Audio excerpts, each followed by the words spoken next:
بسم الله الرحمن الرحيم، والصلاة والسلام على أشرف المرسلين. أيها الحضور، السلام عليكم ورحمة الله وبركاته. سعداء جدا أن نستقبلكم في هذه الأسبوحة الثقافية التي تنظمها جمعية نبراس الثقافي بمناسبة إحياء اليوم الوطني للشعر واليوم الوطني للمجاهد. خير ما نستهل به هذه الندوة الثقافية آيات بينات من كتاب الله العزيز الحكيم، يتلوها على مسامعنا الأخ عبد الهادي نويبات، فليتفضل مشكور. أعوذ بالله من الشيطان الرجيم. بسم الله الرحمن الرحيم. وما يستوي البحران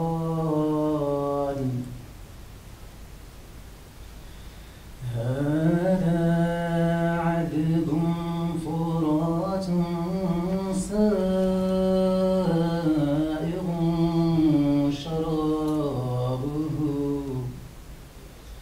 وهذا ملح أجاج ومن كل تأكلون لحما طريا وتستخرجون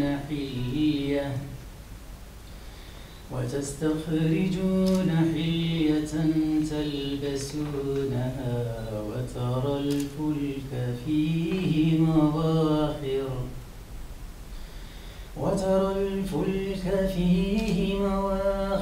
لتبتغوا من فضله ولعلكم تشكرون. يولج الليل في النهار ويولج النهار في الليل وسخر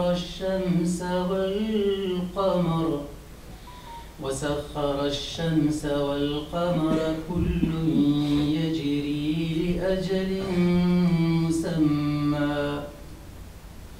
ذلكم الله ربكم له الملك والذين تدعون من دونه ما يملكون من قطمير إن تدعوهم لا يسمعوا دعاءكم ولو سمعوا ما استجابوا لكم ويوم القيامة يكفرون بشرككم ولا ينبئك مثل خبير. يا أيها الناس أنتم الفقراء إلى الله والله هو الغني الحميد. إن يشأ يذهبكم ويأتي بخلق جديد وما ذلك على الله بعزيز. ولا تزر وازرة وزر أخرى وإن تدع مثقلة إلى حملها لا يحمل منه شيء ولو كان ذا قربى. إنما تنذر الذين يخشون ربهم بالغيب وأقاموا الصلاة ومن تزكى فإنما يتزكى لنفسه وإلى الله المصير. صدق الله العظيم. صدق الله العظيم وبلغ رسوله الكريم ونحن على ذلك من الشاهدين. شكرا جزيلا للأخ عبد الهادي نويبات على هذه القراءة والتلاوة الطيبة. مباشرة أدعوكم أيها الحضور الكريم للاستماع للنشيد الوطني.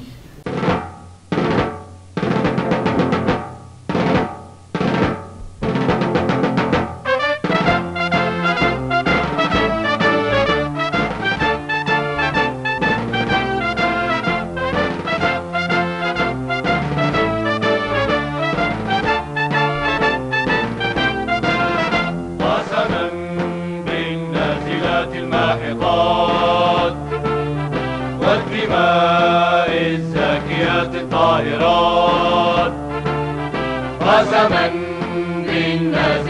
الماحقات والدماء الزاكيات الطاهرات والجنود اللامعات الخافقات في الجبال الشامخات الشاهقات.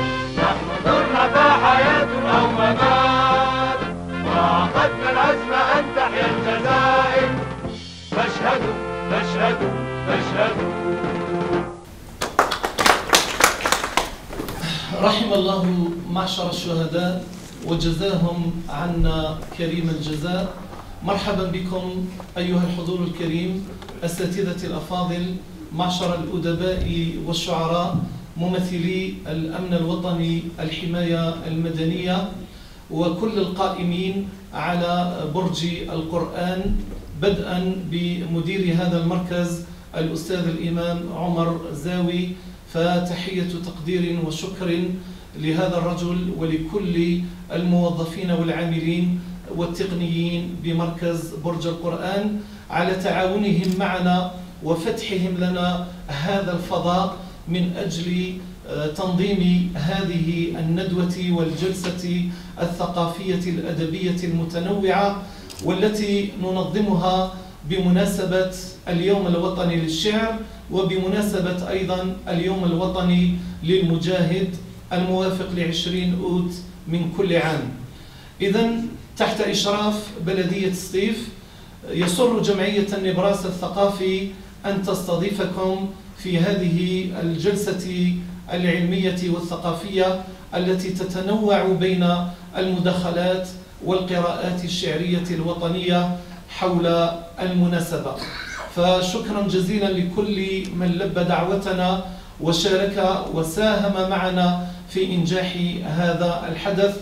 ممثلي الحركة الجمعوية أيضا على غرار الأستاذ قادة إسماعيل من جمعية البيئة، نور الدين مسعي من الجمعيات الخيرية، وعمار شاوش رئيس جمعية زرياب للمواهب والفنون بولاية سطيف. دون إطالة أدعو إلى المنصة الأستاذ زبير خثير ذويبي والدكتور نزيم مسعودي ليتحدث لنا في مداخلتين موجزتين حول مناسبة 20 أوت 1955 وهجومات الشمال القسنطيني، و20 أوت 1956 وانعقاد مؤتمر الصمام خلال الثورة التحريرية المباركة. أعوذ بالله من الشيطان الرجيم. بسم الله الرحمن الرحيم، والصلاة والسلام على أشرف المرسلين سيدنا محمد. أما بعد، أيها الجمع المبارك، السلام عليكم ورحمة الله وبركاته. إنه لمن دواعي السرور أن أتواجد بينكم بين هذه الوجوه الخيرة، هذه العقول النيرة، ملبيا دعوة الأخ الفاضل السيد نبيل غندوسي رئيس جمعية النبراس. بدون إطالة، هذه المداخلة المرتجلة والمركزة تدور حول يوم المجاهد المتمثل في الذكرى المزدوجة ل20 أوت 1955 متمثلة في هجومات الشمال القسنطيني وانعقاد مؤتمر الصمام في 20 أوت 1956. ولكن قبل أن ألج في صلب الموضوع لابد أن أقدم بتمهيد فيه شطرين. الشطر الأول يتمثل في أهمية التاريخ وكيف نستفيد من التاريخ باختصار، والشطر الثاني أهمية تاريخ الجزائر. أولا يا إخواني، اعلموا أن التاريخ هو مخ الدهر، وهو أعظم وأجل العلوم قدرا وأعلاها منزلة وذخرا وأكثرها عائدة وفائدة على المجتمع وعلى الدول. فالأمم التي تحترم نفسها دائما ما تسعى إلى تحرير تاريخها من الشوائب ومن الأدران ومن الأكدار ومن عبث الأقلام الأجنبية. كذلك نحن كشعب جزائري مطالبين على الأقل بدراسة تاريخنا، على الأقل بقراءة مؤرخين، قصد تمييز المعلومة الصحيحة من المعلومة المغلوطة. هذه المقدمة الأولى.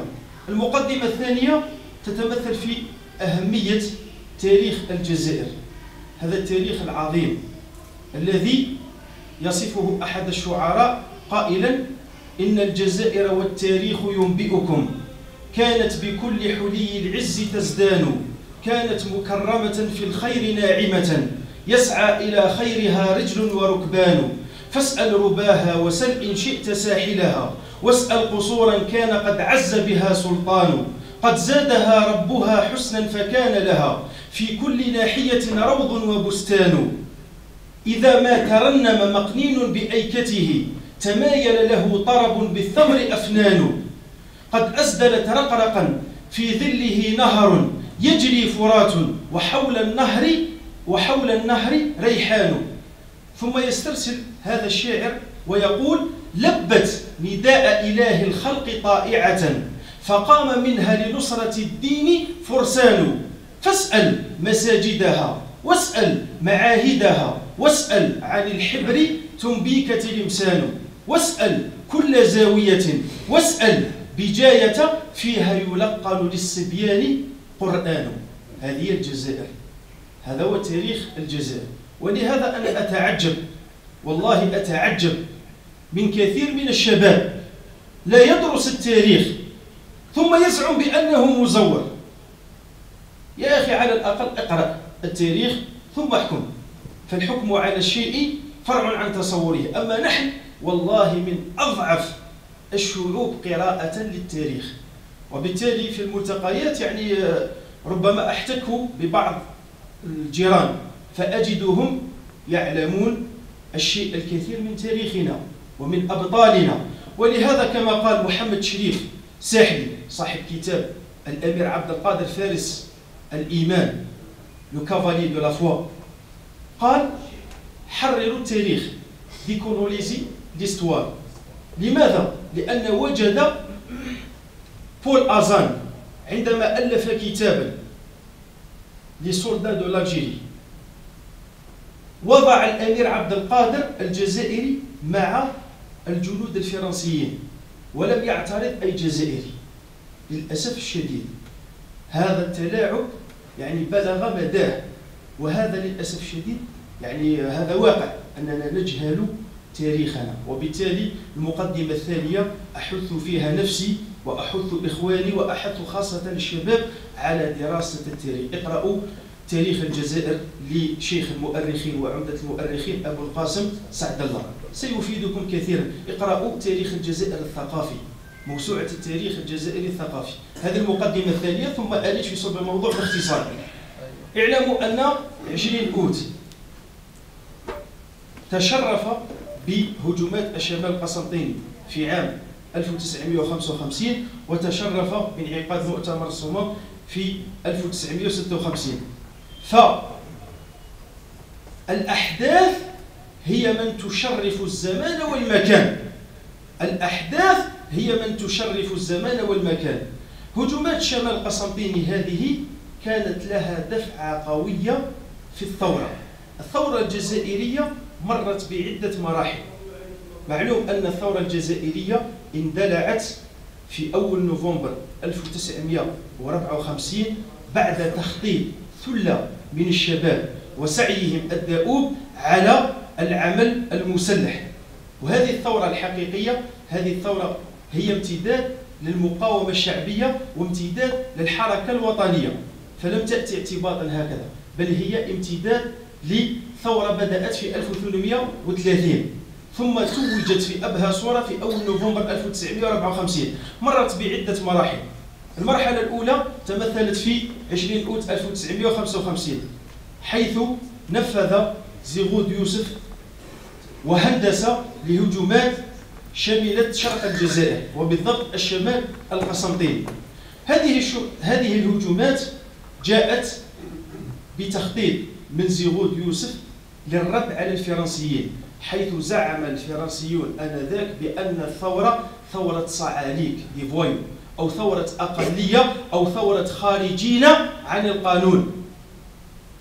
وشدوا الحصار والخناق على منطقة الأوراس، منطقة أوراس الممشى. معلوم أن الجزائر آنذاك كانت مقسمة إلى 5 مناطق.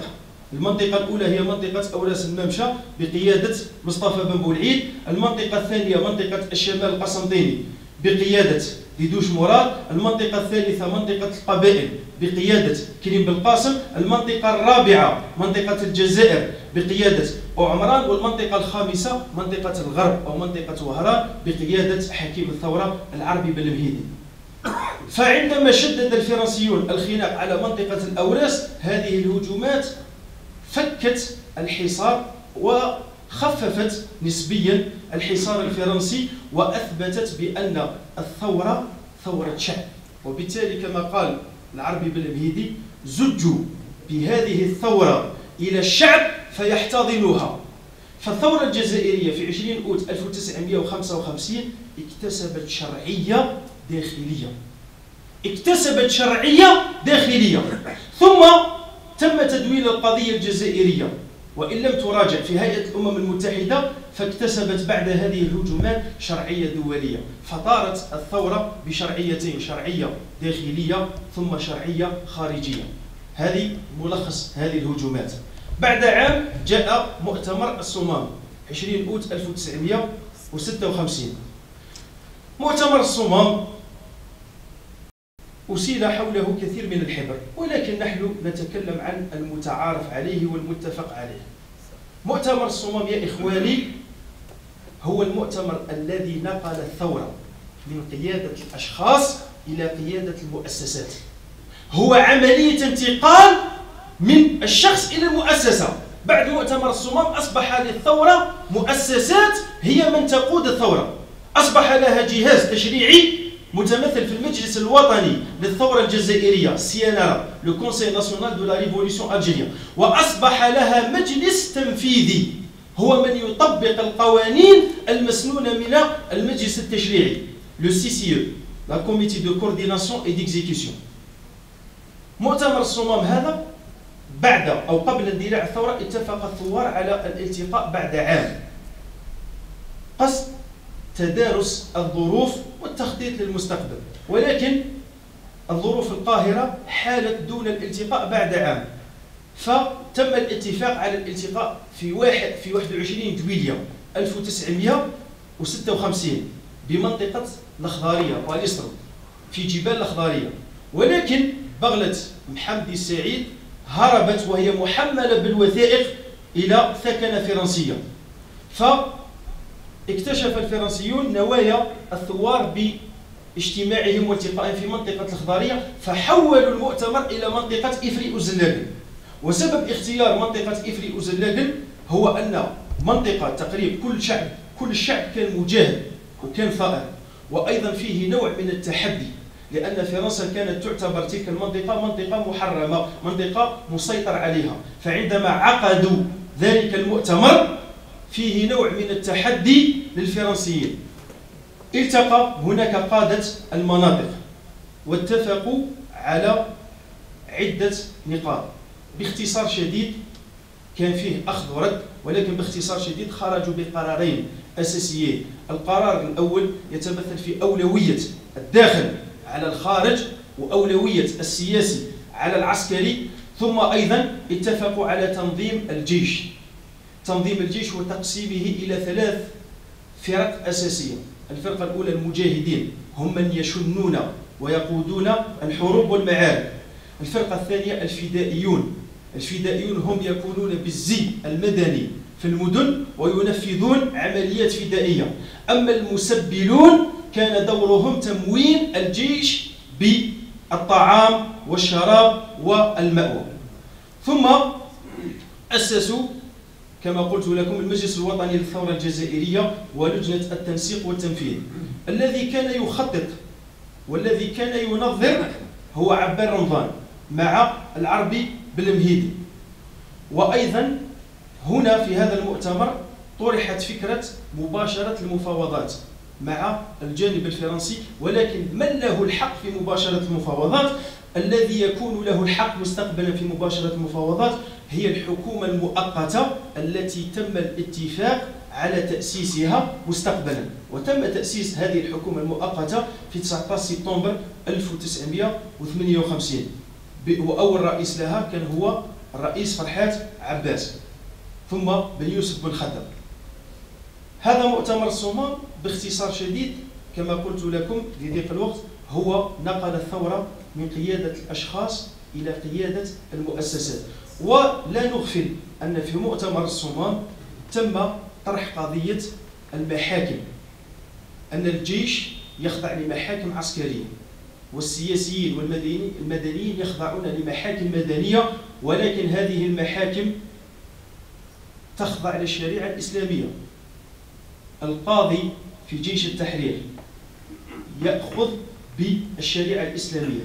هذا ما تم تداوله في مؤتمر الصومال باختصار شديد، لأن يعني لو خصصنا يعني محاضرة حول مؤتمر الصومال لما تحويه الدروس ولما تكفيه الدروس. مؤتمر الصومال فيه تقديم وفيه تفصيل وفيه أخذ ورد وفيه حوصلة ونتيجة، ولكن هذا يعني لضيق الوقت ربما استوفيت وقتي 10 دقائق. بارك الله فيكم على حسن الاستماع، وأحيل الكلمة إلى الأستاذ ذويبي خوثير، وبارك الله فيكم. بسم الله الرحمن الرحيم، والصلاة والسلام على أشرف المرسلين وعلى آله وأصحابه أجمعين. أما بعد، فسي نبيل قدم برنامج المداخلات وذكر الأيام التي لها مكانها في التاريخ، ومن بين هؤلاء أنا. ليه؟ أنا زيد ب 19 يعني راكم تحتفلوا اليوم بالعيد ميلاد تاعي. تحية للأستاذ زهير، عيد ميلاد سعيد وقد بلغ من العمر 71 سنة. الله يبارك، نتمنى له مزيدا إن شاء الله، مزيدا من العطاء والصحة والعافية إن شاء الله. بارك الله فيكم. نحن نتمنى أن نكون دائما أجزاء من تاريخنا،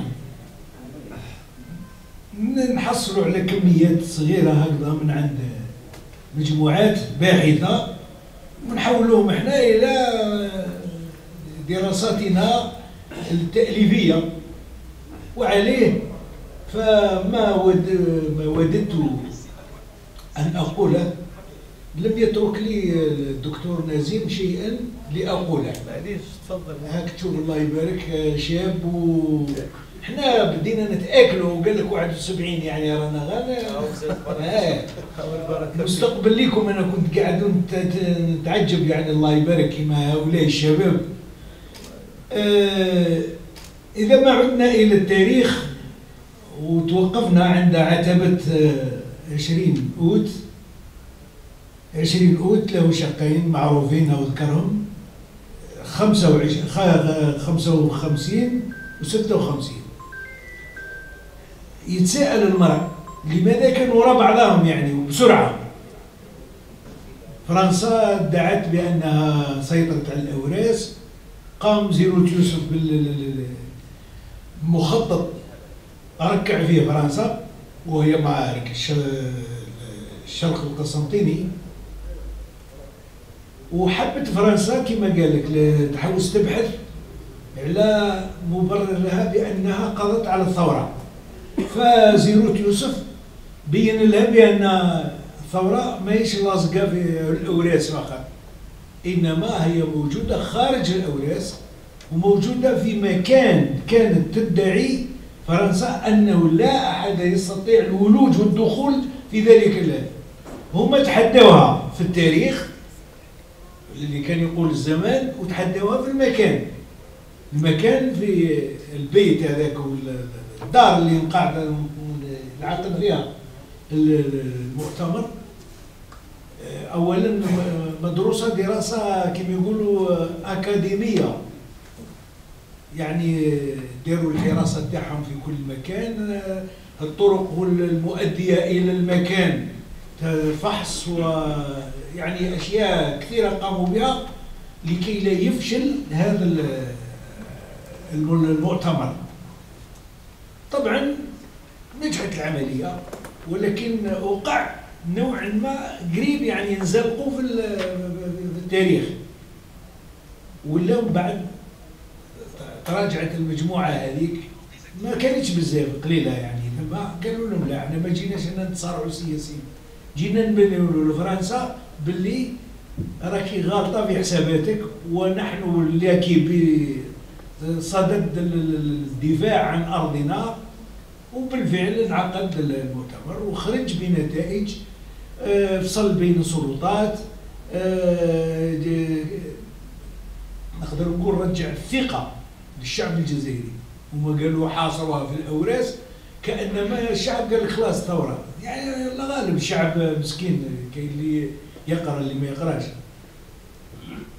ولكن انتصر الشعب في ذهنه وآمن باللي فعلا ثورة وفعلا كاين قيادات وفعلا ستنجح هذه الثورة. لماذا؟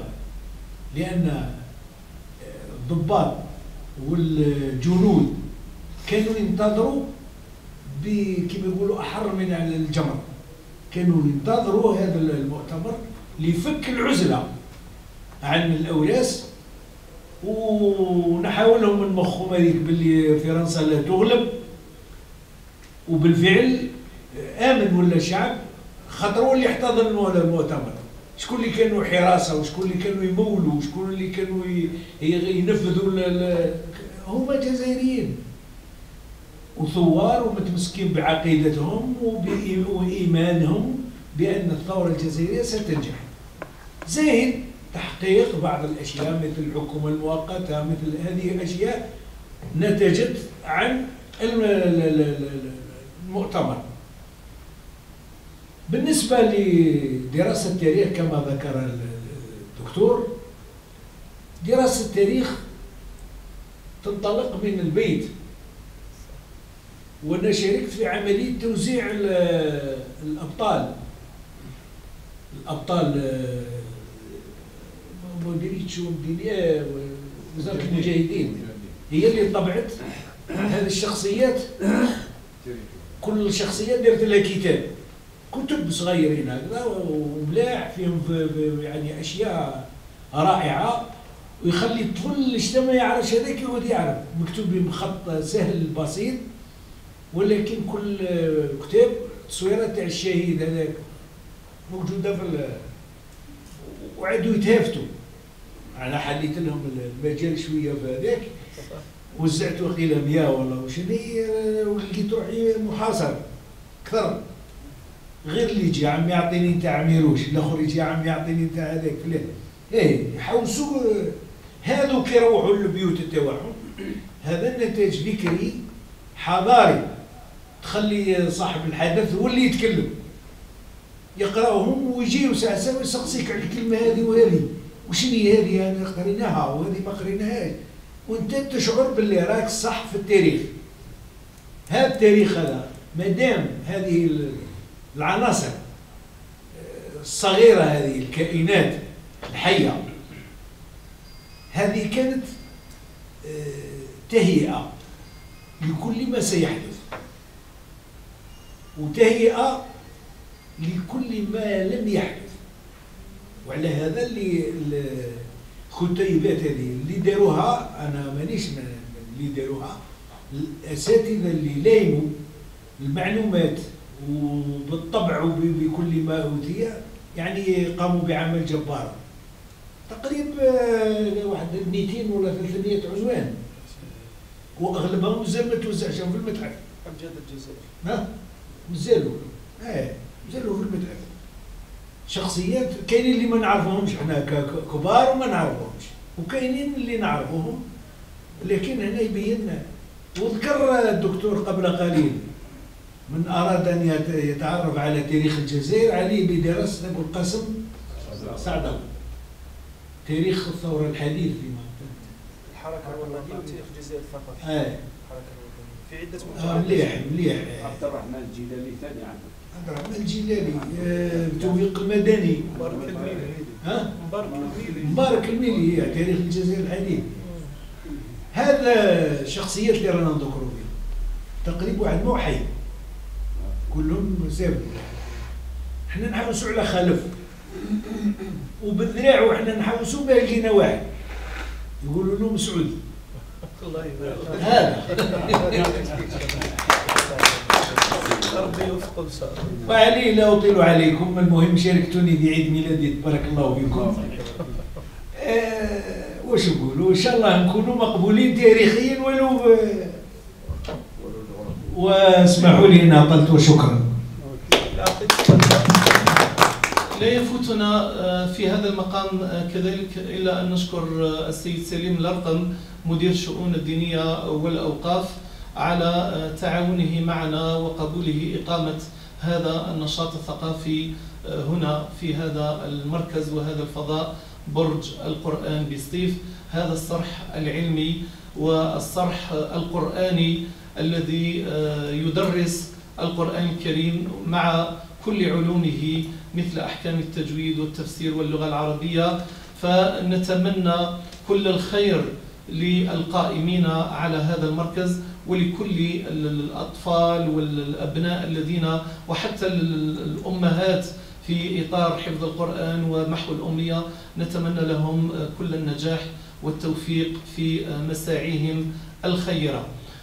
بعد هاتين المداخلتين الطيبتين ننتقل إلى جو القراءات الشعرية. أشكر الأستاذين نزيم وزبير، وأرحب أيضا بالأستاذين سليم الواحدي والحسن الواحدي من بلدية الحمى أبو طالب. تفضل معنا الشاعرين الحسن الواحدي وسليم الواحدي، أشكرهما على تلبية الدعوة والحضور معنا في هذه الجلسة الثقافية. إذن أرحب بآل الواحدي بيننا. الأخ جمال أعتقد أنه انسحب لبعض الالتزامات. مباشرة أحيل الكلمة للأستاذ والشاعر القدير المتميز الحسن الواحدي، فمرحبا بك أستاذ. الحمد لله والصلاة والسلام على رسول الله. سيدي والجمع الكريم، السلام عليكم ورحمة الله وبركاته.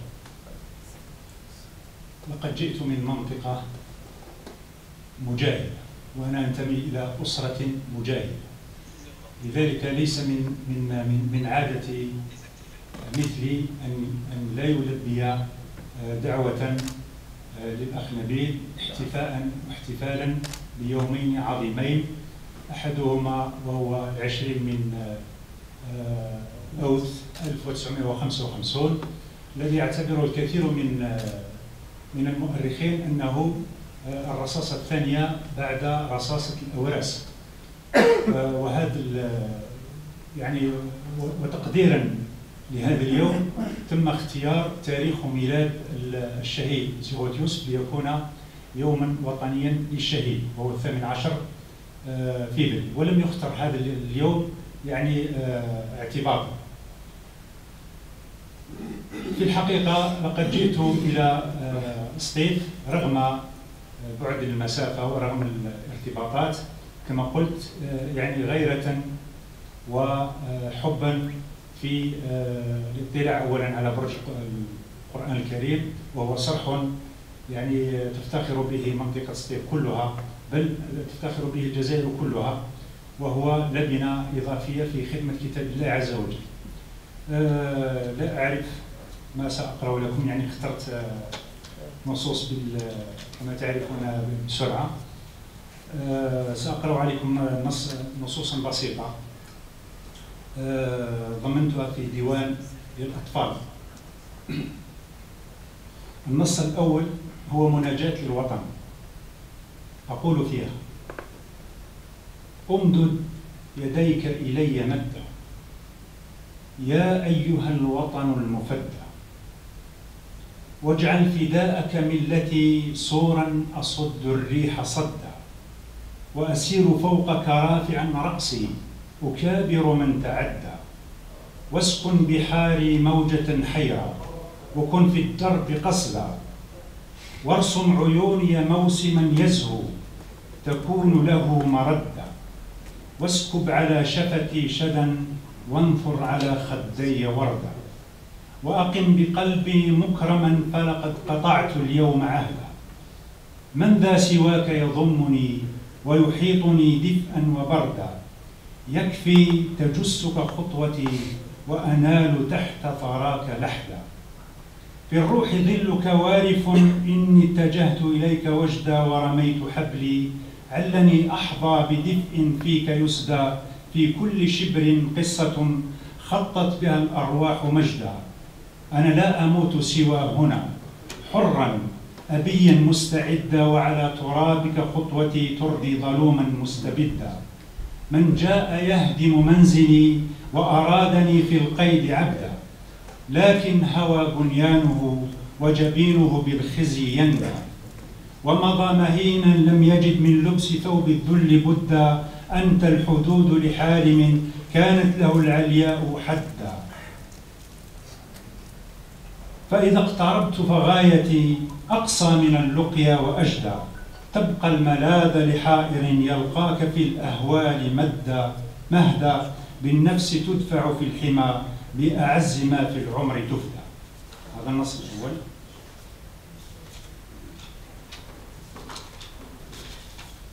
النص الثاني من شعر التفعيلة، حتى لا نتهم بأننا من كثير من نتهم في الملتقيات بأننا من أعدائه، ولكن الحقيقة الشعر التفعيلة هو فسيلة ثانية للشعر. هذه سميتها مقاطع مسربة من بيان نوفمبر. على صهوة الغيم أعدو كأخيلة الحالمين، أسافر من موسم القحط من غير غاية، علي عباءة نوح أنادي وأستعجل الراكبين، أحررهم من قيود الحنين فتهوي الغواية بعد الغواية. وبين يدي عصاي أشق العباب وأهدي السفين، أراقب كل الذين يمرون، إني أفتش عنك، أميز وجهك من غير لبس، أسميك وحدي بغير وشاية. وهل تجهل العين شكل الجبين، وهل تعجز البائحين الكناية؟ بسيط أنا لست إلا نديما كواه الحنين، وللشوق آية. بسيط كذرة رمل على شاطئ تستكين، إذا الموج أرغى وداع بنايا. وإن كنت من قبل لا تعلمين، ولم يذكر العابرون الحكاية، وما بلغوك اعترافي بأني لا أتحرى الشواطئ كل مساء، وأني لا أشتهي رقصات السنين، وإن يغرس الخوف في القلب راية. فها أنا ذا واقف ثم بالباب، أنتظر الإذن منك مع الواقفين. أنا قادم أشعل الشمع عند الضفاف، وأعتصر فل والياسمين. إذا شئت أن تسمعيني كما يسمع العشب همس السواقي، تمر ولا تستحي من عيون الشجر. سأحكي لك الآن عني، وعن حلوة أشتهيها بحر اشتياقي، وعن جحفل قد عبر. أحضنيني أطيل عناقي، وعدي معي الأمنيات. أسميك أنت بلا رهبة أو حذر، أسمي سماء من الأغنيات، تسمى بلاد الندى، تتخطى الحفر، تلازمني في انطلاقي، وتنجب أرحامها عندما يظمأ الورد في حقله ألف ساق. ومباشرة أحيل الكلمة إلى ابن عمه وشقيقه في الحرف سليم الواحدي، نائب رئيس المجلس الشعبي لبلدية الحمى المكلف بالثقافة. بعد بسم الله الرحمن الرحيم، الصلاة والسلام على أشرف المرسلين. بداية أتقدم بالشكر الجزيل للأخ نبيل الذي أتاح لنا هذه الفرصة للقاء هؤلاء الأحبة الذين أتابعهم يوميا يعني على صفحات الفيسبوك. صارت تقريبا نفس الوجوه، هذه الوجوه التي تصنع دائما الحدث الثقافي في مدينة سطيف. كما قال أخي الأحسن، نحن في هذه المناسبة التاريخية أتينا من قلعة من قلاع الثورة، وهي جبال بوطالب التاريخية التي كانت بها أكبر مستشفى عسكري للثورة التحريرية، وبها قامت معارك كبيرة جدا للثورة. نحن هذه البيئة نتنفس فيها عبق الثورة. دون أن أطيل عليكم بهذه المناسبة سأقرأ عليكم بعض القصائد، قصائد من الملحون وقصائد من الفصيح. وسأبدأ بقصيدة من الملحون، وهي قصيدة أول مرة سأقرأها على الحضور. للأسف الشديد هي قصيدة بدأت ولكنها لم تنتهي، وكنت أصارح أخي نبيل أنه كنت بصدد أن أشارك بها بالمسابقة التي نظمتها جمعية النبراس الثقافي. للأسف الشديد.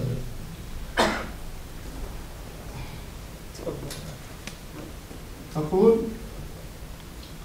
سجل يا تاريخ واكتب في ديوان، وطن الشرفة عاد له الوم وليه، هذا وطني بيه تتباشر الكوان، و130 صفاها بيديه، يا ولدي نعطيك نبذة من المحان، عدى هذا الوطن ما نكذبش عليه، في عيد ال60 نحكي لك مكان، ننظم لك أبيات تفهم قصدي فيه، هذا قلبي طاب من كثرة الأحزان، واللي راح وخاوته وش يزهيه، ما يكتبش الشعر في كحلة العيان، وممشوقات القد عمره لا تغويه، والشعر إذا كان غزلوه الكهان غير نساه وفوت ما تنظرش ليه، والشعر إذا كان مدحة للسلطان صوته خافت فيه نظمه ومعانيه، خذ الشعر صواب يقضي بالنيران،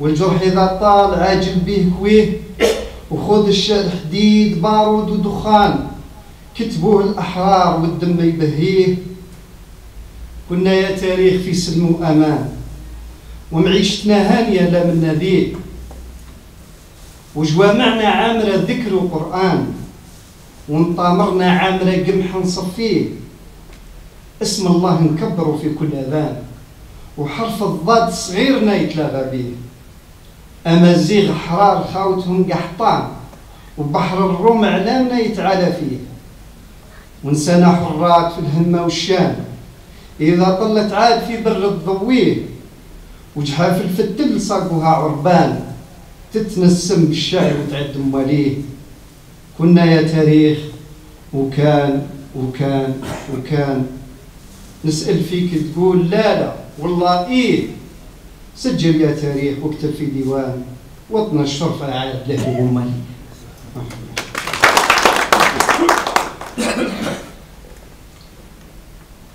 بالنسبة للفصيح فقصيدتان قريبا مهدتان إلى عاصمتين عربيتين، بحكم ذلك الارتباط الحضاري الكبير بيننا وبين هاتين الحاضرتين. قصيدة مهداة إلى بغداد، وقصيدة أخرى مهداة إلى دمشق، ونحن نعرف ماذا تعاني هذه المدينتين. القصيدة الأولى إلى بغداد أقول: فاق الحنين إلى بغداد أقصاه، والقلب تحمله في الوجد بلواه، يشكو الصبابة من هجران فاتنة، فالشوق أرقه والبعد أعياه، يسقى المسرة في نيران قسوتها، فالحب أعذبه للقلب أقساه، بغداد يا أملي ما بال قافيتي ترنو إليك، ونبض الجرح والآه، لولا غرامك ما ذقت الهوى أبدا، ولا عرفت مدى الأيام معناه، ولا سكبت كماء المزن قافية، ولا رجوت من الإلهام لقياه، فيك الحضارة قد خطت صحائفها، فيك الجمال وفيك الحسن أسماه، فيك اليراع الذي جادت قرائحه، بالحرف تطبعه في الدهر أفواه، قصي على العلم لما عاش غربته، وذكريه بمن في الخطب آواه، بغداد ما لي أراك اليوم صامتة لا صوت أسمع إذ ناديت أماه أهديك ماذا وما عندي سوى قلمي أنا الفقير وذاني المال والجاه أهدي إليك من الأعماق قافية فالشعر أحسب لي من بعض أسراب أهديك روحي في الأطياف خاشعة تدعو وتهتف فليحفظك لله فليحفظك لله.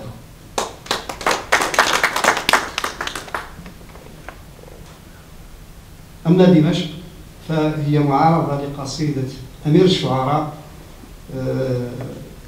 حول دمشق. نكبة دمشق. نعم. سلام من صوب رد أرق ودمع لا يكفكف يا دمشق ومعذرة اليراعة والقوافي جلال الرصق عن وصف ملق. أقول دعيني يا دمشق أقول شيئا فعهدي أن أبوح بما يشق ودعني يا أمير الشعر أبكي فأنت بما وصفت لديك سبق يكاد القلب يضطرم احتراقا ويومض من صميم الجرح برق وأنى يستطاب لنا حديث وأم الشرق ما عادت ترق إذا صمت الرصاص بمصر قالوا طبول الحرب في صنعاء تدق عقلنا في الحياة صنوف عيش وهذا الموت في الأرجاء طلق بني سوريا تستمع حديثي وألقوا عنكم الأوهام ألقوا ولا تصغوا لمن ذبحوا شعوبا ولا تصغوا لمن خرجوا وشقوا فإنا في الجزائر قد عرفنا بأن الأمر إصلاح وصدق وما رام الشقاق سليل قوم لهم في منبت التاريخ عرق إذا فقدوا الكرامة من طريق أتت من دونه للعز طرق ولا تبنى المكارم بالمنايا ولا يشفي جراح الأرض حرق إذا ضاعت دمشق فصدقوني ضياع الشرق إن ضاعت دمشق. شكرا. نعم. بارك الله فيك أستاذ سليم الواحدي وشكرا جزيلا على هذه القراءات الشعرية التي استمتعنا بها منك ومن الأستاذ لحسن الواحدي وأشكركم مرة ثانية على تلبية الدعوة والحضور معنا في هذه الجلسة الثقافية. أدعو إلى المنصة كل من الشاعرين طيب قتال والأخضر بغدادي. عم الطيب قتال الذي نتمنى له الشفاء. السلام عليكم ورحمة الله تعالى وبركاته. حفظكم الله وحفظ هذا الصرح الذي نحن فيه نفتخر بهذا الصرح الجميل والكبير ونتمنى كل الخير للشعب الجزائري في هذا العيد عيد 20 أوت 55 عيد الشهيد اليوم الوطني للمجاهد وكذلك مؤتمر الصنع. هذه قصيدة قديمة يعني كتبتها في هذا المجال في هذا قول في عام 30 يا الشعب الشجعان 1800 تم الاحتلال عن طريق البحر لمدينة وهران والمرسى الكبير نزلت فيها اشكال نزلوا سيدي فرج وجميع الشطآن والبواخر الراسية على الشمال والسبب معروف من عهد العثمان والمروحة شاهدة على الأقوال هاجمونا بجيوش والسلاح أطنان قادة وضباط في صفة أغوال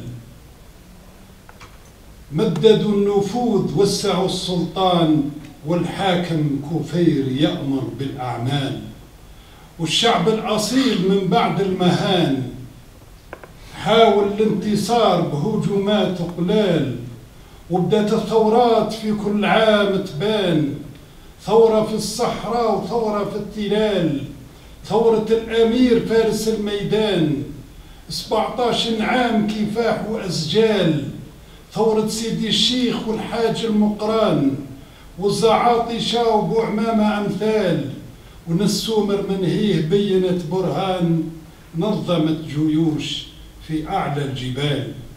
بو بغلة الشريف درب الشجعان، واهزم العدو في كل الأحوال، وبو معزة كبر وارفع السنان، واعلن الجهاد ضد الاحتلال. وفي الشرق أحمد باي شعلها نيران، واعطاهم دروس في فن القتال. اسألوا التاريخ يعطيكم بيان، من مصدر موثوق صادق المقال، بنادق وسيوف في صدور العديان، والصليب انشق يصعد الهلال. في أول نوفمبر شعلت النيران، في 54 تنادي للقتال، ثارت الثورة في وجه الطغيان، تنادي للجهاد على هذا المنوال. أبطال الجزائر ما فيهم جبان، محاول استعمار قاموا بالنضال، ضحوا تضحيات من أجل الأوطان، سقطوا شهداء في قمم الجبال، دماء الثوار سالت في الوديان، اسقاط الوطن والأثر ما زال، حرروا البلاد جعلوا لها عنوان، تتغنى به بقية الأجيال، بالمظاهرات رجال ونسوان، تحيا الجزائر شيوخ وأطفال. رفعوا العلم في كل مكان، قرى ومدن سهول وجبال، أخضر كالحشيش والأبيض والمرجان، والنجمة حمراء يحيط بها هلال، ما قبلناها ذل مرضنا عدوان، حاربنا على بلادنا طردنا الأنذال.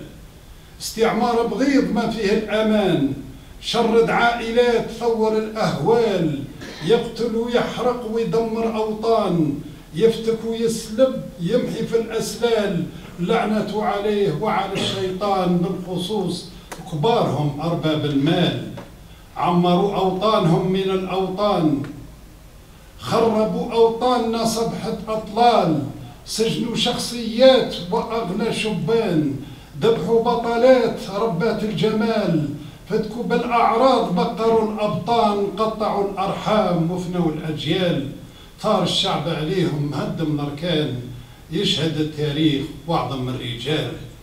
حاربناها جهار وهزمنا الأعوان، كلمة واحدة ياك جنوب وشمال، حتى في مرساي شعلنا نيران، كذا في باريس طورنا أهوال، ومصانع الطيح والرومي هربان، خايف من الكر يحسبها زلزال. ما خشيناش الموت شياب وشبان، والكافر من خوفنا ولا هروال، وظهر التحرير وعلى لينا شان، وفرحنا جميعنا بالاستقلال، رفعنا الرايات ونشدنا ألحان، كلمنا البارود غنينا الموال. ما ننساش اليوم ما مضى وكان، وندعم البلاد بالجد والأعمال، نحمل المشعل ونقيم البرهان، نبني ونشيد نضرب الأمثال، ونخليها جنة مدى الزمان، ونربي شباب يصعدوا أشبال، ونتيقظ مليح في هذا الأوان، ونساند ضعيف يطلب الاستقلال. بلاد الجزائر زهرة في بستان، والحارس مغوار بسلاح قتال، جاءت بالتعليم ركزت الأركان، نشرت العلوم والتاريخ سجال، بنينا قريات عمرنا الأوطان، يسكنها فلاحنا ابن الأبطال، والغلة من كل فاكهة زوجان، والأنعام الباهية عند الموال، عنب وتفاح خوخ ورمان، تين وزيتون تمر وبرتقال، والحبوب اليابسة مع الكتان، والصلب والحديد بترول الإشعال، والرياضة عمت كل الأركان، من لعب كرات وحمل أثقال، والأعياد الزاهية عادت لمان، نوفمبر رئيسها على الإجلال. السلام عليكم. وعليكم السلام ورحمة الله وبركاته. شكرا جزيلا للشاعر الأخضر بغدادي على هذه القصيدة الشعبية الراقية. ومباشرة نحيل الميكروفون للشاعر عمي الطيب قتال. بسم الله الرحمن الرحيم. إذا تاريخنا السمج ما تنسى، ودم صفحة المكتوبين مثل الظهر وعلوق غصة ثابت إلى يوم الدين. أعزل محفظ ما تنسى، وإذا نسيت راجعوا في الحين على بلادك دير العسى، ومن الأعداء كون من المقاومين. ثورتنا أشهر مدرسة للأحرار والطايرين، كل مجاهد عنده قصة تحكى على الأجيال الجايين. وأنا اليوم قصتي قصة على الأبطال المعدومين، راحوا ضحية ب5 في أول 58. هذاك اليوم يا حضار ما بقى راسخ في التاريخ في الضمير، طاح الليل في وسط النهار ولحقت ساعة المصير. ما ننسى واش اللي صار، جابوهم وهم مقيدين السناسل وحدة ثقال، وجوههم ينوروا مبتسمين. احنا نشوفوا بالانظار واش نديروا يا مؤمنين. طوقوها بعساكر وشار ورصاصاتهم منصوبة وبرشاشاتهم منصوبين، صفوهم قرب الأشجار ورشاشاتهم منصوبين، صفوهم قرب الأشجار وبدا رصاصهم نادهين. والمرجة اللي زاهية بنوار تسقط الدم الخالدين، تسجلوا على نصب الخام بحروب ذهب منصوبين. علي حليفين ومجيد بودهان ومعاهم 3 آخرين، عبد واحد ست الرحمن في كل أوقات شايعين. سوالني مبارك بالبيان ومسعود بن هني خاتمين. يا حسراه مدى الاستعمار في بلاد الهنا والخير، رايب رابط مدينة ودوار والأحداث فاضت بالمسجونين، أكواهم بحديد ونار وخذناهم جسودهم مشروطين. ما تبكي يوم على الفار، الأبرار شهداء في الجنة يقين. قومي وزغرتي بجهار على ذاك الضوء الوطن الزين، ما بقى مجرم وحقار، وعلامات الجزائر مرفوعين. وعلى الجزائر نقول سمعني نغمة الجداد وخلي قلبي يعوم فيها. اليوم راهو عيد ميلاد اللي قلبي يبغيها، جيب الجيم راكب الأجواد والزفاف مواتيها. الياء والألف والزفاف مواتيها. الألف سيب الأسياد والراء، والياء والراء واختم بها، والياء والراء اختم بها. ننتقل من جو الشعر إلى جو الإنشاد. تفضل معنا عبد الهادي نويوات في وصلة إنشادية خفيفة لقصيدة اللامية لابن الوردي. هذه قصيدة للإمام ابن الوردي فيها الكثير من المناقب. اعذروني على بعض الارتباك لأني لم يسبق لي وأن أعتلي المناظر، ربما هذه ثاني مرة مع جمعية ببراس الثقافة.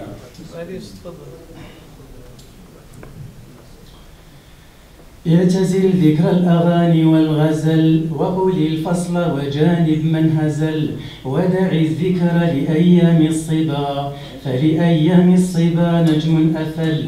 إن أهن عيشة قضيتها ذهبت لذاتها والإثم حل. واترك الغادة لا تحفل بها، تمسي في عز رفيع وتجل. وابتكر في منتهى حسن الذي أنت تهواه تجد أمرا جلل. واهجر الخمرة إن كنت فتى، كيف يسعى في جنون من عقل. واتق الله فتقوى الله ما جاورت قلب امرئ إلا وصل.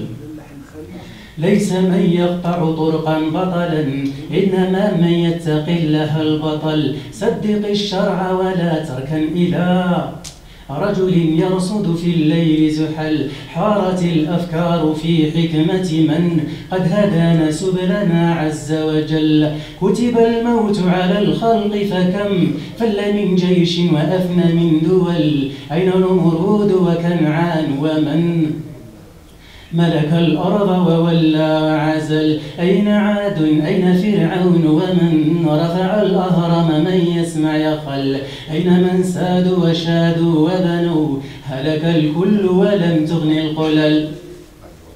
أين أرباب الحجى أهل النهى؟ أين أهل العلم والقوم الأول؟ سيعيد الله كل منهم وسيجزي فاعلا ما قد فعل. أي بني اسمع وصايا جمعت حكما خصت بها خير الملل، واطلب العلم ولا تكسل فما أبعد الخير على أهل الكسل، واحتفل للفقه في الدين ولا تشتغل عنه بمال وخول، واهجر النوم وحصله فمن يعرف المطلوب يحقر ما بذل. لا تقل قد ذهبت أربابه كل من سار على الدرب وصل.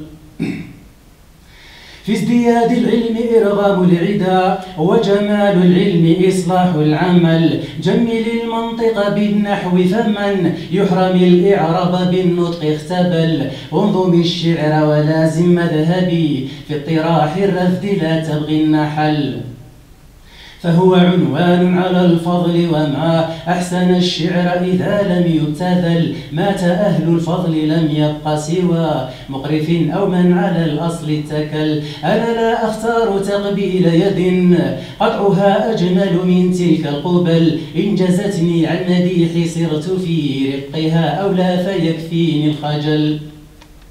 أعذب الألفاظ قولي لك خذ وأمر اللفظ نطقي بلعل، ملك كسرى تغني عنه كسرة وعن البحر اجتزاء بالوشل، اعتبر نحن قسمنا بينهم تلقاه حقا وبالحق نزل، اطرح الدنيا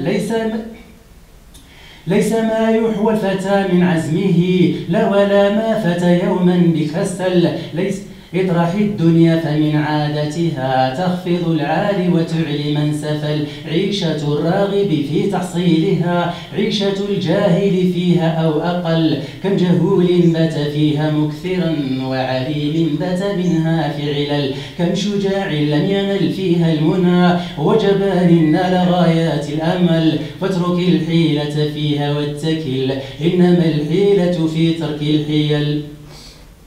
أي كف لم ينل منها المنى فرماها الله منه بالشلل، لا تقل أصلي وفصلي أبدا إنما أصل الفتى ما قد حصل، قد يسود المرء من دون أب وبحسن السبك قد ينفى الدغل، إنما الورد من الشوك وما ينبت النرجس إلا من بصل، مع أني أحمد الله على نسبي إذ بأبي بكر اتصل.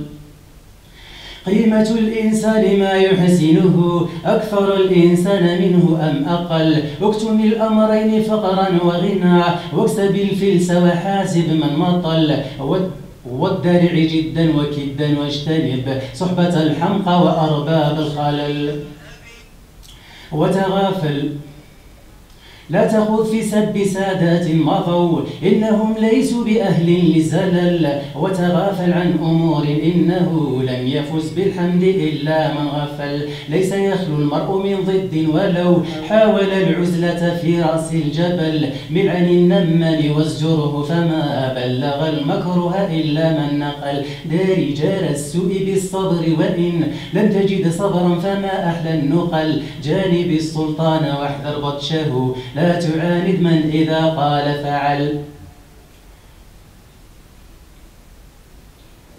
نكتفي.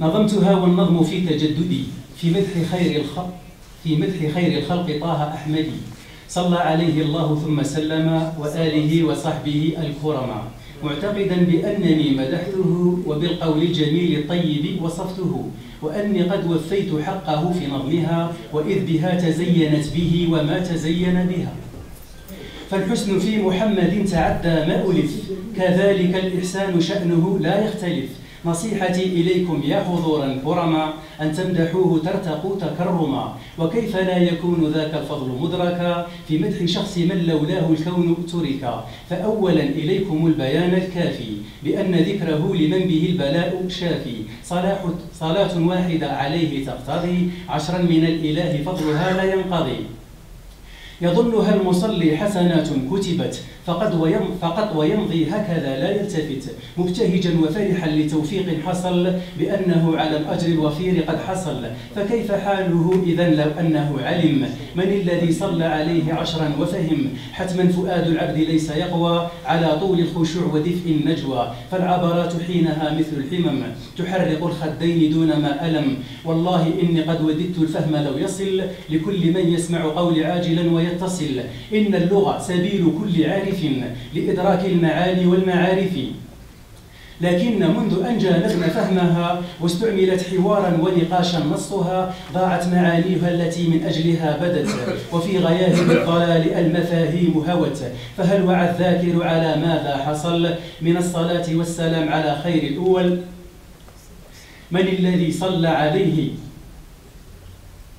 10 وسلم رب الخلائق وجبار السماء. فعز من صلى عليه الله لا يرام ولا يزيد عن علوه مقام. هذا الذي علينا واجب أن نفهمه وبالبشر وبالسرور نعلنه. نحن خيار الخلق لليهود حزب محمد وأحمد المحمودا. فنحن من حبانا الله أفضل النعم وجعل انتماءنا لأحسن الأمم. محمد ذاك الصبي من تربى في اليتم ليس يرى كمثله شفيقا في الأمم. أبوه عبد الله ابن عبد المطلب قضى من قبل أن يراه وذهب. وأمه في الست من صباه راحت وخلت الجد يرعاه. شقاء اليتم ليس يعلوه شقاء كم من يتيم حن قهرا للفناء. وبعد كل هذا قد مات السند آخر ناصر ومن عليه المستند. ثم الحبيبة خديجة زوجه مسكنه وظهره وحبه. أظلمت الحياة في عينيه واسود كل شيء حواليه. ومع كل ذا عدوان قومه أذية وتكذيب لثنيه. فنعتوه بالسحر وبالجنون وكاهن وأكثر الظنون. ولولا حلت رحمة الله به لهوى مثل الصخر من علوه. كم كابد الصعاب والمظالم من أجل أن يبين المعالم. نور الدنا أتى من نور طه كمثل نور شمس في ضحاها. بل زاد نورا وضياء عن ضياها بل نورها قبسا منه أتاها. الخير كل الخير في محمد وكل من يعرفه به يسعدي. لا خير في من ظن أنه غني عن اتباع شرعه المحمدي. وللقصيدة أبيات لم تزل في جعبتي تعالج في خجل. خشيت أن أنشرها مكملا وظني أن فيها خللا. فسيد الخلق حاز الفضل كله فأن للواصف أن يشمل فضله. فمهما حاول الإلمام بكماله إلا وقد رأى تقصيرا في أدائه. من الذي دعا لنفسه زيادة في سكرات الموت منه غاية بأن على أمته يخفف. هل مثله عرفتم شخصا يرأف؟ تفضل الأستاذ عبد الرحمن سرحان وأحمد مخلوفي. بسم الله الرحمن الرحيم. سلام الله عليكم أيها الإخوة. من المفيد الهدف أن تتخذ الجزائر لبعض التواريخ الأيام ذكرى وطنية ومحطات عديدة منها 20 أود 55. ولا يجهل أحد منا مميزات هذه الأيام كما ذكر المحاضران قبل قليل. ولقد صور أدباء جزائريون ومشارق كسليمان العيسى مثلا وغيره محالم الشعراء والمجاهدين الأحياء شعرا ونثرا. ويحسن أن نقتدي بأولئك فنحاول ولسنا في مقامهم. فحول الشعراء أيها الإخوان، فحول شعراء الأدب الوطني الثوري التحرري في الجزائر كثر. هم كوكبة من الأنجم الزاهرة التي كانت ولا تزال ساطعة في أرض ملايين الشهداء. بأمثالهم تعتز الأمة العربية والإسلامية وتفخر. أبرزهم شاعر الشباب محمد العيد آل خليفة ومحمد الأخضر السائحي ومحمد بوزيدي ومفتي زكريا من بني يزغن ميزاب الأشراف رحمهم الله جميعا. وما تلاهم من شعراء في أيامنا هذه وخاصة الشباب في الوطنيات والأدبيات التحررية. وبهذه المناسبة الكريمة اقتطفت هذه الأبيات من أبيات كثيرة نسجتها في الأدب التحرري. قلت فيها أو في بعضها: أنار الظلام دوي الرصاص ورج الفلاح لمحق الجبابر، محقنا الطغاة وجيش الظلام لوقف القتال فنعم الأواسر. سلام سلام ثراكم معطر، فبعد الدياجر نشرنا البشائر. قدمت أفاخر وأثني كشاعر، وأدعو السلام لكل زائر. بلادي هنيئا بلاد الجواهر، ففيك الجمال وخير نواثر. تراب المفدى يحيي الأحبة، جنود وشعب تعيش الجزائر. السلام عليكم. وباسمكم جميعا أرحب بالشاعر عمي أحمد مخلوفي من مدينة عين المان، نشكره على تلبية الدعوة والمشاركة معنا في هذا الحدث. جزاك الله خير عنا كل الجزاء. انت مازالت فيك بذرة صالحة، والله فيك الخير. ولو احنا قطعنا الطريق حتى الصيف هذا ولنا صعيب باش نجيو شهور، لكن الحمد لله مازال الخير ان شاء الله في البلاد. اولا نرحموا على الشهداء اللي ماتوا بالمناسبه نتاع يوم المجاهد، يوم 20 أوت، ويوم مؤتمر الصمام اللي اصلح راي القاده والقياده الجزائريه في الثوره. ونفتخر ونشكر ربي سبحانه عز وجل على هذا الشباب اللي راهم قدامنا، هذو إطارات الأمة من جميع الهيئات والفئات. نطلب ربي إن شاء الله يحفظهم لهذه البلاد. بدون إطالة، أنا والله عندي أكثر قصائد كثيرة ولكن جاتني نفحة. هذه القصيدة نذكر فيها الفضيل رحمة الله عليه، شيخ الفضيل والكيلاني ربي يرحمه. جاتني فيها مجاهد ومناضل وعالم. نقول نبدأ بسم الله والله أكبر. صلوا على الحبيب شبان وشياب، يا قصد الصيف افرح واستبشر. الصيف العليم والتقى الأحباب، مهد العظماء الله أكبر. رمز البطولات كلهم أقطاب، أمن الفتوحات عهد المهاجر. الصيف المجاهد شيب وشباب، 870 الحق المستدمر. والعدو ما يرحم من عقله مصاب، المقاومة جهاد لازم مدبر. وباه تكون بطل لازم لك أسباب. تاريخ الأبطال كل سنة يكبر، أسأل العقال تفهم الجواب. يستاهلوا كل خير ولاد الجزائر، ودخلوا في التاريخ من عدة أبواب. أظلمهم العدو وطغوا تجبر، وجه العقيدة مرمدوا في التراب. لماذا هذا سؤال يحير، هل هو مختل أم من عقله مصاب؟ النفي والسجن لكل من يظهر، مسخ الهوية وتغليط شباب. جايع وطماع جايع وطماع، هذا جابوا الشر وحب الاستيطان ما عنده جواب.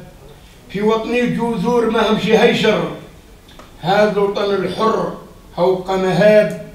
أرجع للتاريخ تفهم العبر، سلالة الأشراف من الأم والآب. داخل استدمار من هذا البشر، هذا شعب حر صانع الجواب. رافض مهما كان لازم يبقى حر. وعلى الشيخ الفضيل نألف 1000 كتاب. من هو الفضيل ولد الجزائر، وارتيلاني حر مثل الماء والتراب. جدو الحسين بالرحلة اشتهر، جدو الحسين بالرحلة اشتهر. تحفة للأحرار قمة يا الأحباب. نذكر الفضيل للشوق أكثر، جاهد بالقلم من سن الشباب. احفظ القرآن في سن مبكر، ومن حبه للعلم تحدى الصعاب. مع الشيخ بن باديس رجل مدبر، ومن ثقته فيه أسس الشهاب. فصح ولسان الله أكبر، كي يكتب مقال يبهر الشباب. طاف العالم شاف الظلم الجاير، ودرس الاستعمار من عدة أبواب. بارك الله فيك. شكرا جزيلا لعمي أحمد مخلوفي، شكرا جزيلا على هذه القراءة الشعرية في ذكرى مجاهد من كبار مجاهدي الجزائر العلامة الشيخ فضيل الورثلاني رحمة الله عليه، الذي غادرنا في 12 مارس 1959 بأنقرة التركية. أدعو إلى المنصة عمي عبد القادر، الأستاذ عبد القادر السنساوي وجمال هيشور. بسم الله والحمد لله والصلاة والسلام على رسول الله ولا حول ولا قوة إلا بالله العلي العظيم. أنا يعني مبتهج أيما ابتهاج بوجودي أمام هذه الوجوه النيرة وأمام هذا الصرح الجميل، كأنه صرح ممرد من القوارير. إذا ما نقول إنما قالته ملكة سبأ: ربي إني ظلمت نفسي وأسلمت مع سليمان لله رب العالمين. وهذا جائز، الاستشهاد كيف هذا جائز يعني اقتباس. وسي نبيل نشكره على هذه المبادرات الكثيرة يعني، ولا نستطيع أن نفي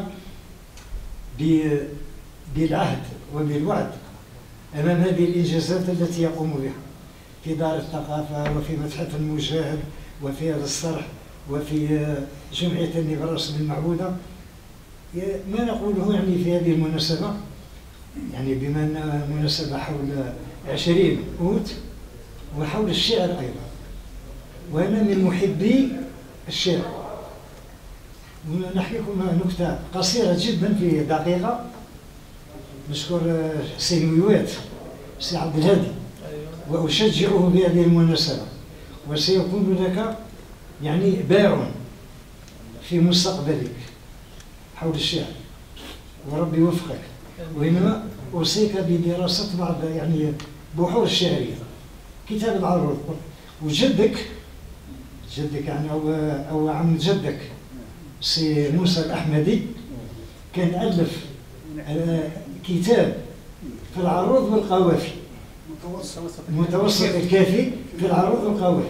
وهذا الكتاب يعني صارحكم باللي الشرقيين ما قدروش يألفوا كتاب كما هذا بالتفاصيل اللي فيه، شيء اللي خارق العادة وضخم، كتاب ضخم. ولكن مع الأسف يعني كانت عنده كتب طبعوها له في لبنان وفي الخارج، وهذه ولا خير في قوم تهان أسودهم ويعظم فيهم حشاكم بغلهم ويسود. هذا بيت يعني يطبق الوقت اللي رانا فيه، ولكن سيجعل الله بعد عسر يسرا وما خاب حق من ورائه ظالم. أنا أردت يعني من خلال الشعر هذا تذكرت أبيات للمتنبي تطبق يعني على الأمة الإسلامية في الوقت اللي رانا فيه. شو باش يقول؟ يعيش معروفين: عيش عزيزا أو موت وأنت كريم بين طعن القنا وخفق البنود، لا كما قد حييت غير حميد وإذا مت غير فقيد، فاطلب العزة في لظى. كلا إنها لظى نزاعة للشهوة، نزاعة للشهوة حتى يعني يكون الإنسان يحب يتفلسف شوية بالفلسفة القرآنية، تنحي حتى الشوية اللي كلاوها الجبابرة في الدنيا وكلاو حقوق المستضعفين، وهي الشهوة يعني اللحم تاع الجبنة تاع الرأس الكبير شغولي. المهم بين طعن القنا وخفق البنود، لا كما قد حييت غير حميد وإذا مت غير فقيد، فاطلب العزة في لظى ودع الذل ولو كان في شنان الخلود. وعنده 3 أبيات أخرين نذكرهم باش انسحب من هذه الجلسة يعني بعد قليل، وماشي نروح نسحب التقاعد نتاعي دخل السلاك تاع دار الضيعة. ولا تحسبن المجد زقا، زق جمعه زقاق وهو الوعاء الذي توضع فيه الخمر، أعاذنا الله منه. ولا تحسبن المجد زقا وقينة، جمعه قيان، فما المجد إلا السيف والفتكة البكر. الفتكة البكر هي الضربة الأولى اللي يعني ما يسبقوش الناس لا تضرب العدو نتاعك، البكر فتكة البكر. ثم بعد قال وتضريب، ما قالش ضرب، شو يعني ضرب يضرب تضريبا. وتضريب أعناق الملوك وأن ترى لك الهبوات السود والعسكر المجر، وتركك في الدنيا دويا كأنما تداول سمع المرء أنمله العشر. وأختم بآية قرآنية وهو ختامه مسك: إنما المؤمنون الذين آمنوا بالله ورسوله ثم لم يرتابوا وجاهدوا بأموالهم وأنفسهم في سبيل الله أولئك هم الصادقون. جاهدوا بأموالهم وأنفسهم، هذا هم الصادقين. ونترحم على المجاهدين الأبطال الذين حرروا البلدان من الذل والهوان. وبهذه أختم كلمتي، والسلام عليكم ورحمة الله وبركاته. بسم الله والحمد لله والصلاة والسلام على رسول الله صلى الله عليه وعلى آله ومن اهتدى بهداه. بدي هذه بدء أشكر الأخ نبيل الدكتور اللي كرمنا بها رب العالمين في هذه الولاية المضيافة، الولاية المحافظة، الولاية المجاهدة، ولاية سطيف. فهو كالزهرة في البستان في كل مناسبة إلا ونجده يعني يذكر الجميع بهذه المحطات الوطنية الغالية والعزيزة على كل جزائري أصيل. وأنتم أيها السادة الحضور بهذا الحضور وبهذا المجيء وتكبد مشقة السفر. وأذكر وأخصص بالذكر إخواننا من الحامة، أساتذة أكثر الله من أمثالهم، وشكر الله سعيهم وخطواتهم، تكبدوا مشاق الطريق. وأنتم أيضا تركتم مطالب البيت ومطالب الزوجة والأولاد والمشاغل الكثيرة التي تنتظركم وجئتم. تأكدوا أنكم قبل أن تلبوا نداء الأستاذ الدكتور نبيل فقد أفرحتم وأسعدتم وأثلجتم الشهداء الذين حرروا هذا الوطن بدمائهم وقدموا أرواحهم وفارقوا أولادهم وزوجاتهم وأهلهم والحياة بكل ما فيها من أجل أن نعيش هذه اللحظات. وكثير منا هم في الأسواق يصولون ويجولون أو في المقاهي أو في أماكن الاستجمام والراحة، وهم لربما غافلون عن هذه المحطات وهذه المناسبات. أنا والله جد سعيد وفرح ومسرور بوجودي معكم وبينكم، ولم أحضر كلمة حتى أدلي بها في هذه المناسبة الغالية، إلا أنني ابن عائلة قدمت الكثير من الشهداء. وحينما تأتي هذه المناسبات أشعر بثقل المسؤولية اللي هي على أكتافنا ونحن عنها غافلون. نسأل الله سبحانه وتعالى أن يجمعنا مرة أخرى بل مرارا وتكرارا حتى ننور الأجيال وحتى ننقل إليهم هذه اللقاءات التي تذكرهم بتاريخهم، والتاريخ من لا تاريخ له لا مستقبل له. هذه كلمة قالها رجال خبروا الحياة وخبروا المسيرة الطويلة التي تعيشها البشرية. فالدنيا قصيرة مهما طالت، ولكن يبقى فيها الرجال وتبقى أسماؤهم ومآثرهم. فشكرا لكم مرة أخرى وأعتذر إن أطلت، وبارك الله بكم. الآن ندعو إلى المنصة كل من الأستاذين الشاعر عبد الحميد شبيح والأستاذ الدكتور يوسف رباش من جامعة ابن خلدون تيارت. السلام عليكم. أشكر الجميع رحم الله الشهداء والمجاهدين وأطال في أعمار من بقي منهم على قيد الحياة.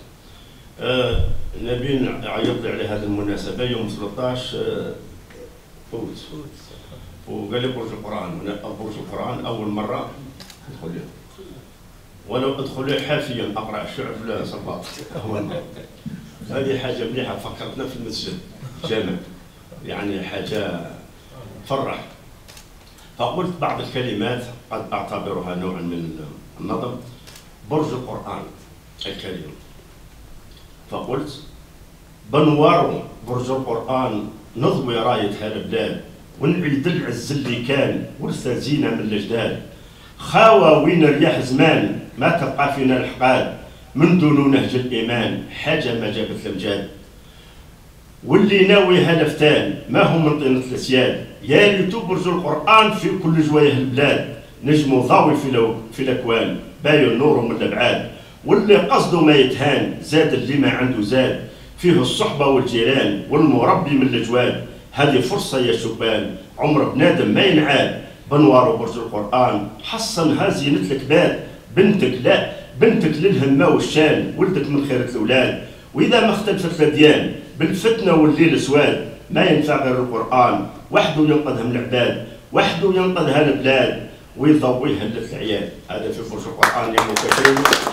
وأشكر كل من ساهم في العمل الخيري، وطبعا نتمناو هذه الأبراج تكون موجودة في كل مكان، لأنه نحصن بها نفوسنا كما حصلنا قبل في الثورة وقبل الثورة بالمسجد، لأنه كما ندرس أنه من حصن الشعب الجزائري هو المسجد. نعم الكتاتيب، هذه حقيقة كنا ننكرها في بعض الأحيان. أما عن المناسبة أقرأ لكم مقطع من قصيدة بعنوان من وحي الشهداء. أقول في هذا المقطع: كل الزين يهون غير زين الشهيد، كل زمان يفوت غير زمان حرار، منه طول زمان شمعتنا والعيد، منه على الأيام رايتنا تنوار. ما لها الأوطان مثله من صنديد، وما لها الأيام مثله من عبار. ما عنده في الزين زين وين يزيد، بعد نكسر قيد ذلة واستعمار. سقسي هالجبال تحكي لك وتعيد، علي سمحوا فيه معيشة الأعمار. سمحوا في الأكباد دمع مرا ووليد، سبقونا لها شفاعة المختار. ما لباهم غير طايحهم وسعيد، وما عادهم غير الذل والغدار. سكنوا هالجبال بحرها وجليد، سكنوا فيها كازمة ظلمة وهجار. سكنوها غابات هانا وتمرميد، سكنوها كيفان خلعتها وسرار. سكنوها الأحباس وحشتها وحديد، ما غابوا حتى نهدوها الأسوار. ما لهم أحقاد ما ربوها كيد، ما ظلوا للغير ما قبلوا بالعار. كي شافوه الليل زاد غير يزيد، ونجومو بالزور طفها غبار. ساروا السير اللي زنادوا مالو قيد، ساروا سير اللي معول على الافجار. راحوا ما ولاو رايتهم في اليد، لكن جات اخبار من في ضي نهار. راحوا ما ولاو ما حضروه العيد، لو ما غابوا عيد ما صفى الانوار. ما ضحى من غير من هو صنديد، موت الشده ما تخير غير احرار. لا تندم ولا تقول الحال بعيد، خليها الايام تحكي عن اللي صار. وتفكر قداه ثاير مات وحيد، لا قبره معروف لا من جاب اخبار. ما ودع احباب ما وصلوا ليد، ما عنده قصاد قبر ولا زوار. ساكن زين قلوبنا ماهوش بعيد، ولو كان مقام تايه على النظار. ما عنده من غير عالم به فريد، من كتب شهادته سبه وقدار. والله اللي قتلوه بالغدره والكيد، من بعد دفنوه هالسرار.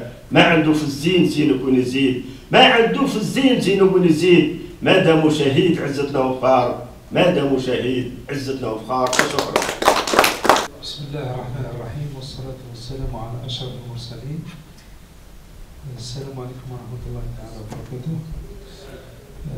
البدء أشكر الأستاذ نبيل الغندوسي،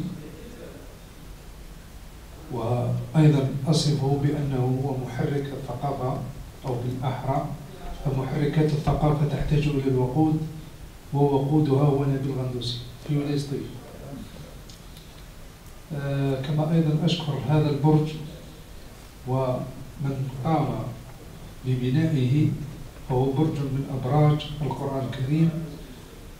وكنت ألاحظ منذ قليل اللوغو أو الرمز، فإن القرآن الكريم يشع منه نور، والنور فوقه هلال، والهلال هو رمز الإسلام، والإسلام ديننا. أولا وآخرا نبدأ مباشرة إلى قراءة قصيدة للشاعر محمد بن علي بزة الحجازي، فهو ليس من تأليفي ولكن من جمعي أنا ومع مجموعة من الأصدقاء. قبل ذلك من هو محمد بن علي بزة؟ هو من عرش ولد حجاز بلدية الرصفة حاليا، وهو يعتبر من الشعراء المغيبون عن التاريخ المحلي. ولد بمنطقة بسكور عرش ولد حجاز، وترعرع ونشأ وامتهن الفلاحة والرعي ثم النجارة. انتقل في حدود سنة 1919 إلى الونزا وامتهن النجارة هناك، ليعود إلى مسقط راسه في 1923 ويسكن في بسكور في بلدية الرصفة، وانتقل بعدها إلى منطقة الفريقات دوار الفريقات 1948 إلى غاية اندلاع الثورة التحريرية، فكلف من طرف جبهة التحرير الوطني بتنظيم أشعار لتحفيز المجاهدين إلى غاية أن نالت الجزائر الاستقلال، وتوفي في 10 نوفمبر 1966 ودفن في مقبرة الحاج شريف ببلدية صالح بيه.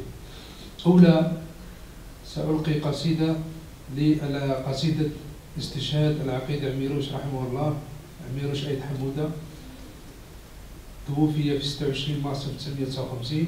وبداية القصيدة هو من الشعر الشعبي: بديت اليوم الغيواني يا شباني الخبر اللي جاني، بديت اليوم الغيواني يا شباني الخبر اللي جاو كاني مات عميروش، قالوا لي مات في الصحراء هذه الخطرة ما دار ببال في الكفرة قلبه مغشوش، كان عميروش في حياته ناقل زاده وسعى وقبطان بقراد وصبح مفروش، سي الحواس رجيل بالقوة لا يتنوى يرحم من جابته هو أم عميروش، بسم الله بديت نتفكر عبد القادر صحنوني كان كي ينظر لا كان يحوش، هذا الأبطال الحربية يسع فيا تبقى شيعتهم حية وما يموتوش، قالوا في الكال الكبير حملوهم داروا بيهم والسلاح مليح في يديهم وزناد هشوش، قولها يا فرنسا الكلبة الويل الهربة وعظامك سالوا تربى في عرض عشوش، الذيب عليهم يتكى عامل فتكة ياكل غرفة الفلكة يخلي قشوش، كي سمعت يقول دمر وصبح يكفر مثل حلوف يطنطر أمه مرشوش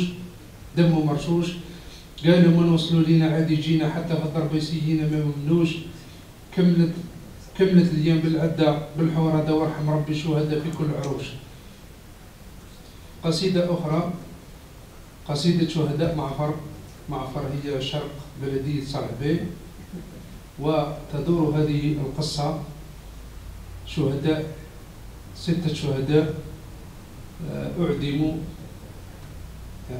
قتلوهم يعني رميا في البئر. نبدأ بسم الله. غزوة ميجودة يا ربي يا خلقي ذيك الهربة، ما كان شرطان بعتك نستناه الأكثر من الإسلام راهي في غلبة، وانت تعلم يا عزيزي مول اللي جاه هذا الكافر شد عنا بالزربة، عاد الروم يشوف الحريم ويراه الله الله حتى بالكولون عاد سرابة، يحرق في الدوار زاد الحبس مالاه. كي نبدا بالتاريخ ذيك المغربة 7 مشاو الكبر رحمهم الله، قصة معفر تور خوها يا طلبة تبقى تاريخ للجايين يقراه، كشفت الأسطار من بعد الحجبة، كي ذبحوا الأعمى مسكين راحوا لشفناه، عاد الصيد يعابر بالكلبة، كي يغصبوا مسكين ولا على مثناه، حكموا السي العربي شاهوا الحذية، زادوا سي الحاج وجاو الآخرين معاه، قبضوا الجمع طاحوا عليه الريبة، وابن الشنبيط راحوا لا شافوا باباه، لاحوهم في البيت ذيك المغربة، غامق بزاف فجع الخلق بغصاه، الصبر للرجال ما تنفع الهربة، وكم من واحد صد على ولده وخلاه راح طول والخواطر مضروبة، وجرح الكبدة لبطا يديم له حتى ابراهيم طول في الغربة. قصيدة أخرى وآخر قصيدة ألقيها هي قصيدة الشهيد مسعود بن سبتي منان. لا لي شي هنا مسمر عنه نخطر، نصف أحمر بالأخضر من الجيل اللي فات، رجيل بينا نتطرع نخمة ثمانة،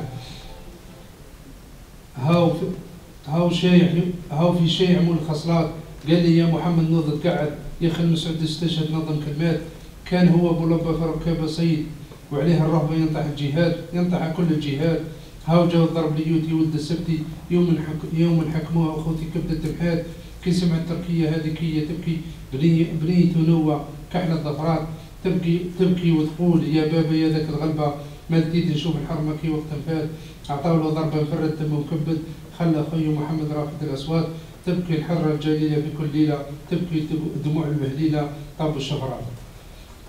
هذا اخر قصيده. نشكركم. كلمه لاسماعيل قدم. تفضل قادة، تفضل. الاساتذه يعني تناولوا الحدث وهو فك الخناق على منطقه الاوراس، لكن الحدث البارز في هذه المناسبه نعرف ان الثوره الجزائريه ثوره لم تكن يعني قطريه او محليه، بل كانت ثوره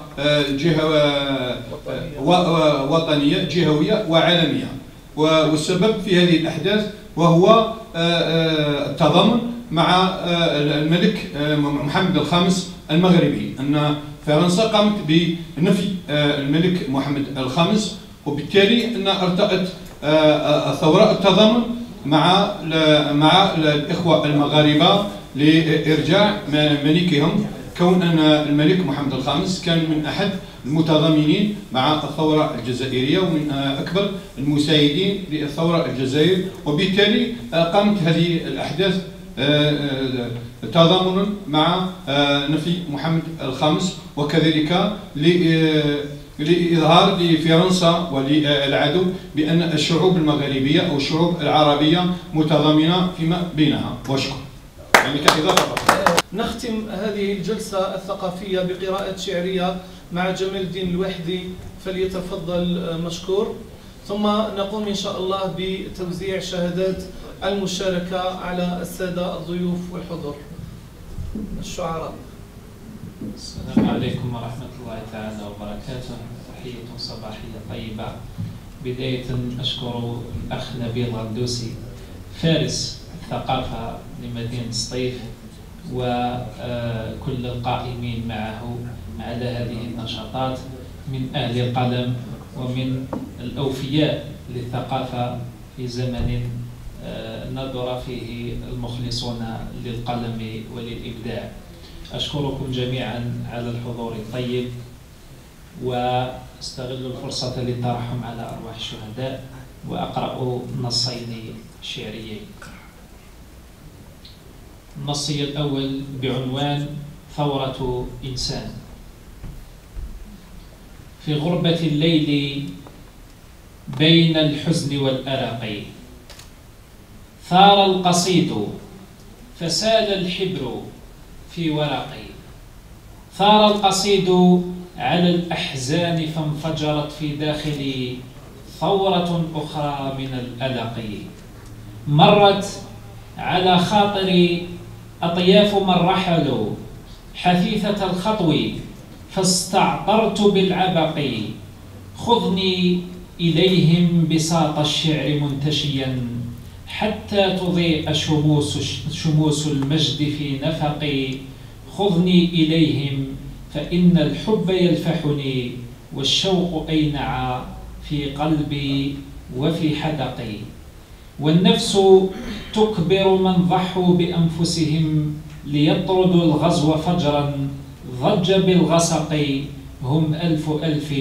وزد نصفا لعدتهم باعوا الحياة بلا خوف ولا قلق، باعوا حياة بأخرى لا انتهاء لها في جنة أشهى من الدنيا لكل تقي، لما طغى الجرم شادوا من عزائمهم سفينة النصر تنجي الناس من غرق، صنوبر العز في الأوراس زودهم شموخه كي يقود الفلك في الأفق، وثارت القمم الشماء مخلصة من يوم نادت رصاصات أن التحقي، تؤوي الرجال برفق الأم تسندهم من نار ديغول تحمي أظهر الفرق، كتائب النصر تحمي أظهر الفرق، كتائب النصر في صبر مرابطة والله أكبر تعلو كل منطلق، سبع شداد وشعب الله ممتشق سيف البطولة يلوي ضربة العنق، في جبهة الشعب آيات ومعجزة منها تصبب وجه الظلم بالعرق، 7 شداد وكان النصر خاتمة طوت فصولا من الآلام والحنق في كل شبر بهذه الأرض ملحمة أرض الجزائر أم العز والغدق للثائرين مدى الأزمان ملهمة تسوق للحق من ضلوا هدى الطرق هذا سلام وفي عاش يعشقها وفاض جدوله بالحب كالدفق. قصيدتي الثانية أهديها لفارس من فرسان المقاومة بالعلم والدين والقلم والسيف إلى الأمير المؤسس أمير عبد القادر الجزائري. عنوانها شقيق المجد. فوانيس تراءت للنواعس أنارت في الضياجير الدوامس شيوخ في سماء المجد شعوا رجال للرجال هم المدارس عباقرة مغاوير شداد دهاقنة أجلاء أشاوس سلوا التاريخ يذكرهم رجالا ويعلي شأنهم بين الفوارس ويذكر بينهم شهما كريما إماما لم يماثله منافس هو ابن الطيبين شريف أصل كأن المجد يختار المغارس فمحيي الدين من أنوار علم رمى في قلبه بعض المقابس تشرب من حياض العلم صفوا ومن روضاته قطف النفائس ومن فقه إلى أدب وشعر بخاطره تقلب كالنوارس له في كل مكرمة مجال وأشعار قوافيها تؤانس وزانته المكارم والسجايا وألبسه السنا أحلى الملابس وحين اشتد يوم الجد أمر تسامى في صفوف القوم رائس وبايعه شيوخ الدار شيخا فولوا للجزائر خير حارس يرص بحكمة الشجعان صورا يبث النور من بعد الحنادس كتائبه إلى الأمجاد سارت فلم تقطع خطاويها هواجس كتاب الله تحمل في قلوب وتكتنز الطهارة في البرانس ولما خانه في الدهر صرف تحداه عظيما غير آيس وأعطى في التسامح 1000 درس لمن ظلموه أرباب الدسائس وأثبت أنما الدين ارتقاء وليس تواريا خلف الطيالس وأعلى السلم في شرق وغرب فمن ذا في مكارمه يقايس وما زاد المكرم في دمشق تشيد به المساجد والكنائس سلام ما تكلم عنك شعب وما رقصت على الفرش العرائس بعبد القادر الحسني رمزا لنا فخر عظيم في المجالس. لكل الأساتذة الذين ساهموا، الأساتذة والشعراء الأدباء الذين ساهموا في إنجاح هذه الندوة الثقافية، مرة أخرى نتوجه بالشكر الجزيل لمديرية الشؤون الدينية والأوقاف لولاية سطيف ولبرج القرآن، وعلى رأسهما كل من السيد سليم لرقم مدير الشؤون الدينية والأوقاف والأستاذ الإمام عمر الزاوي وكل القائمين، الأخ التقني صهيب وكل من يساعده. شكرا لكم على توفير هذا الفضاء وفتح هذا المجال من أجل استقبال مثل هذه النشاطات الثقافية الهادفة إحياء لليوم الوطني للمجاهد الموافق ل20 أوت من كل عام. نختم هذه الجلسة بتوزيع شهادات رمزية وشهادات مشاركة على بعض الأساتذة والشعراء.